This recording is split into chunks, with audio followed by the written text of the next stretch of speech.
আজকাল শুনছি নাকি বাঙালিরা নাকি ধান্দা করবে। বাঙালিরা ধান্দা করবে না, বাল ছিঁড়বে, লোকের গাড়ে কাটি মারবে।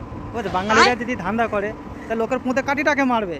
বুঝছো, আর যেসব বাঙালিদের এখন মানে ধান্দা হয়ে আছে, মানে কোনো দোকান বা কোনো কিছু করে রেখে দিয়েছে, তারা নিজেরা করেনি, তার পূর্বযুগরা কেউ করে গেছে। হ্যাঁ, দাদা কাকা বাবা যারা করে গেছে সেটাকে করে এখন নিজেরা করে খাচ্ছে। হ্যাঁ, তাও সেটা ঠিক মতো চালাতে পারে না। তারা আবার নাকি বলে নাকি না ধান্দা করবো। লোকের পুঁতে কাটি মারতে ওদের ব্যস্ত, বা রাজনীতিতে মাথা ঘামাতে ওদের ব্যস্ত। তোরা ধান্দাটা করবে কি করে? তুমি যে কোনো একটা বাঙালি দোকানে গিয়ে দেখো, একটা কোনো কিছু কথা বলে এমন আভাব দেখাবে যেন ওরাই সব কিছু, ওদের থেকে আর মানে না নিলে কাউরির চলবে না।